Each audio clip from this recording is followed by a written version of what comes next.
My name is Samantha Overton. I'm 34 years old. I spent 12 years working as a geriatric nurse. Every day, I watched families promise elderly parents that everything they did was for their own good. Sometimes it was. Sometimes it absolutely wasn't. I just never imagined I'd hear those exact words spoken inside my own grandfather's living room. 3 months ago, my grandfather Walter called me at exactly 6:15 on a Tuesday morning. He never called that early. When I answered, he didn't say hello. His voice barely rose above a whisper. "Samantha, Come by today. don't tell your mother." Then, He hung up. no explanation. No panic. Just silence. Something in his voice stayed with me all morning. By lunchtime, I couldn't concentrate. Around 3 o'clock, I drove toward his farmhouse outside Belhaven. The October sky looked heavy enough to fall. Leaves scraped across the empty road. Walter opened the front door before I reached the porch. His face had gone pale. Not frightened. Prepared. Like a man waiting for something he already knew couldn't be stopped. He grabbed my wrist. His fingers still felt surprisingly strong. Inside. Now. What happened? No questions. Then, I heard tires on gravel. Another vehicle. Walter looked through the window only once. His expression changed immediately. "They're here." Before I understood what he meant, he pulled open the narrow pantry door beside the kitchen. Behind the shelves. Quickly. "What?" "Please trust me." I'd never heard him beg before, so I squeezed behind the pantry cabinet. Old cedar shelves blocked most of my view. I could only see a narrow slice of the living room. The front door opened. My mother's voice filled the house. "Dad? It's me." warm. Gentle. Exactly the voice strangers always admired. Then came Gerald. Slow footsteps. Expensive boots. Confident. A third person entered behind them. A woman carrying a leather briefcase. She introduced herself politely. "My name is Karen Ellis." She never smiled. She laid a thick folder across Walter's coffee table. Paper. Legal paper. Walter slowly lowered himself into his chair. He looked confused. At least, that's what everyone else believed. Karen opened the folder. "Mr. Overton, we only need a few signatures today." My mother rested a hand on Walter's shoulder. "Dad, remember how we talked about making life easier?" Walter blinked slowly. "What are we signing?" Karen answered. "A financial power of attorney. Nothing complicated." Gerald leaned forward. "This house is becoming too much work. We found a wonderful retirement community." My grandfather stared toward the window. "My garden." Nobody answered him. Instead, my mother spoke softly. "You won't have to worry about gardens anymore." Walter asked again. "My tomatoes." Gerald sighed. Karen slid another document forward. "If you sign today, everything becomes much simpler." My grandfather reached for the pen. His hand trembled. Then, the pen slipped onto the carpet. "I'm sorry." Karen picked it up. "No problem." Walter smiled weakly. "What year is it again?" Gerald looked at my mother. "He doesn't even know." My mother sighed dramatically. "It gets worse every week." Then she said something that made every muscle in my body tighten. "If we wait much longer, he won't even remember Samantha." Silence. Walter lowered his eyes. Inside the pantry. I stopped breathing. Because I knew she wasn't worried about his memory. She was building a story. A story everyone else would believe. Karen tapped another page. "One signature today, and your daughter can legally protect everything." Walter stared at the paper for several long seconds. Then, he asked quietly, "Will Samantha know?" Nobody answered. My mother simply smiled. "She doesn't need to." Walter nodded slowly, as if accepting it. But through the tiny opening beside the shelf, I noticed something nobody else noticed. His right hand never stopped moving. Hidden beneath the blanket covering his lap, he held a small yellow notepad.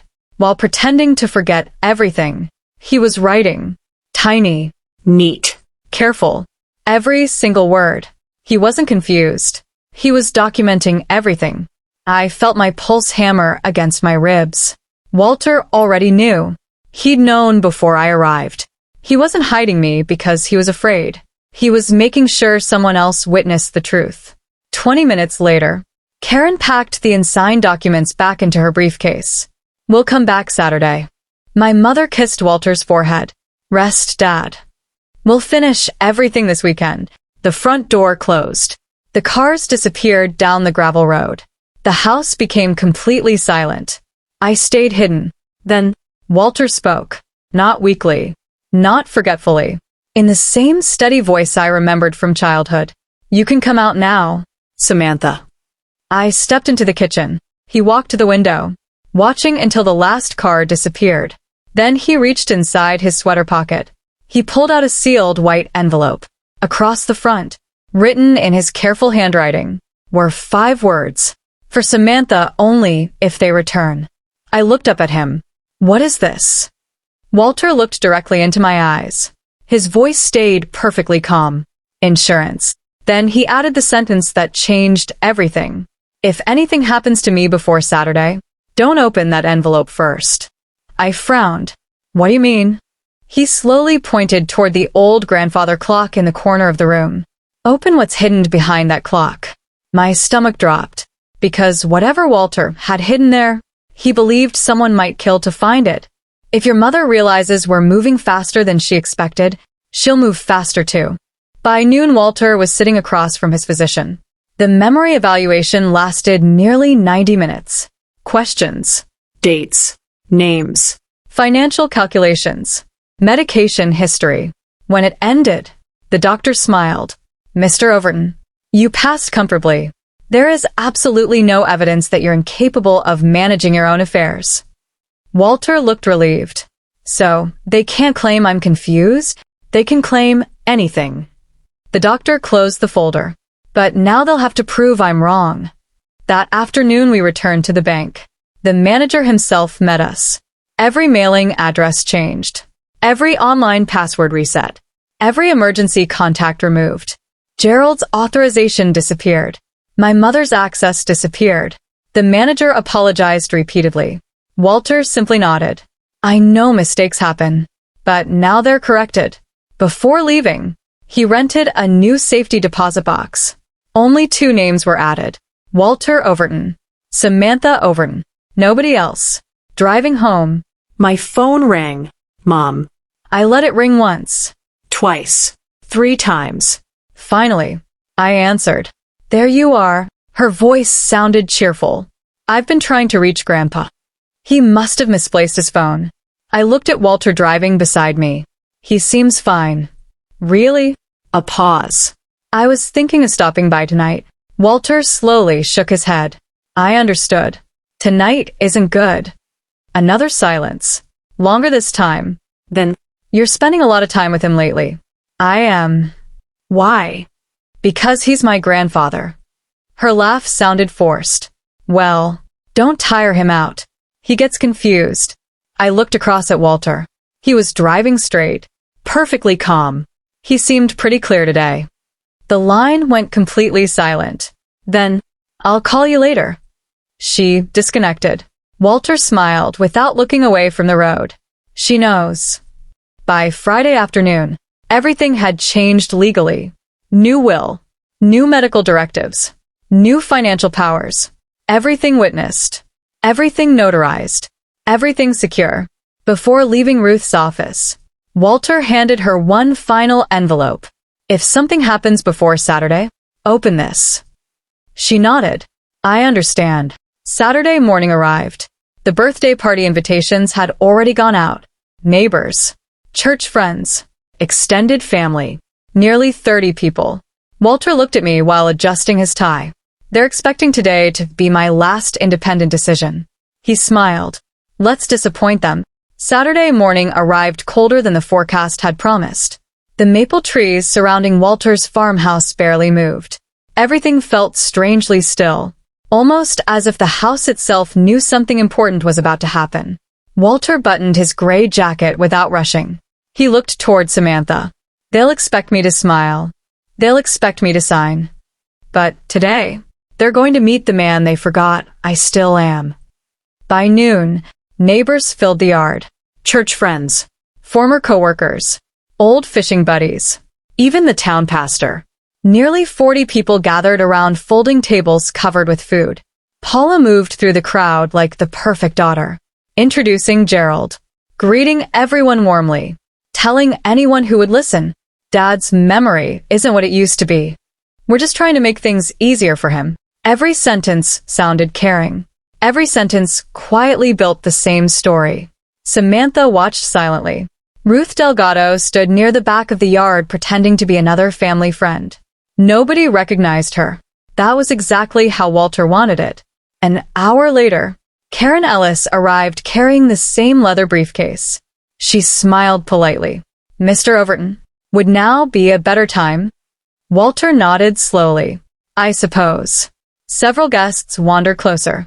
Paula wanted witnesses. She wanted everyone to believe this was simply an elderly father trusting his loving daughter. Karen placed the documents on the dining room table. This will only take a minute. She uncapped her pen. Walter reached for it. Then, instead of signing, he looked around the room. Before I do, I'd like everyone to hear something. Paula frowned. Dad, let's finish the paperwork first. Walter ignored her. He looked at Samantha. My dear, would you bring me the small recorder from my desk? The room grew quiet. Samantha walked to the study, returned holding the recorder. Walter pressed play. At first, only static. Then voices. Paula's voice. Clear. Calm. He won't remember signing anything. Gerald laughed. Once the house sells, everything becomes easier. Karen's face turned white. Nobody spoke. The recording continued. We just need him, declared confused. If Samantha gets involved, don't tell her until it's finished. Silence filled the room. Complete silence. Neighbors looked from Paula to Walter, back to Paula again. Walter slowly stood. No hesitación. No confusión. No trembling. I've spent 43 years balancing numbers. I know exactly what belongs to me. And I know exactly who tried to take it. Paula stepped forward. Dad, this isn't what it sounds like. Walter raised one hand. For the first time in Samantha's life, her mother stopped talking. Ruth Delgado calmly walked forward. My name is Ruth Delgado. I've represented Walter Overton for more than 25 years. She placed a folder on the table. Yesterday, Mr. Overton completed a full medical capacity evaluation. She handed copies to Karen. And yesterday, he signed entirely new estate documents. Karen opened the report. Read the doctor's conclusion. Mentally competent, fully independent, capable of managing all financial affairs. She slowly closed her briefcase. I'm afraid. I cannot proceed. Gerald suddenly spoke. This is ridiculous. Walter looked directly at him. No. What's ridiculous is believing kindness makes someone weak. Samantha quietly placed another folder on the table. Bank records, unauthorized withdrawals, address changes, authorization forms, every page dated, every page documented. Walter never raised his voice. You thought I was forgetting. I was recording. You thought I wasn't paying attention. I was keeping records. You thought age had made me helpless. It only made me patient. Several neighbors quietly left the room. Others remained frozen. The pastor lowered his eyes. Nobody defended Paula. Nobody defended Gerald. Because facts leave very little room for excuses. Walter turned toward Samantha. My granddaughter never asked me for this house. She only asked whether I was safe. That answered every question I needed answered. He reached into his pocket, pulled out one final envelope. Samantha. She accepted it carefully. I've rewritten everything. The house stays in the family. He smiled, but not in the hands of people who forgot what family means. Paula finally whispered, You'd choose her over your own daughter? Walter's answer came quietly. I already did. The day you chose my house over my life. Nobody argued after that. There was nothing left to argue. The truth had already spoken. A week later, the investigation into Walter's finances officially began. Several unauthorized transactions were reversed. Gerald quietly disappeared from town. Karen voluntarily provided every document she had prepared. Walter kept his home, his garden, his independence. Months later, Samantha sat beside him on the porch. The tomato plants had returned. Birds crossed the autumn sky. Walter smiled. You know, I was never really protecting the house. Samantha looked at him. I was protecting you. She squeezed his hand. You did. Walter laughed softly. No. You protected me. When Walter passed away peacefully years later, the farmhouse remained exactly as he wanted.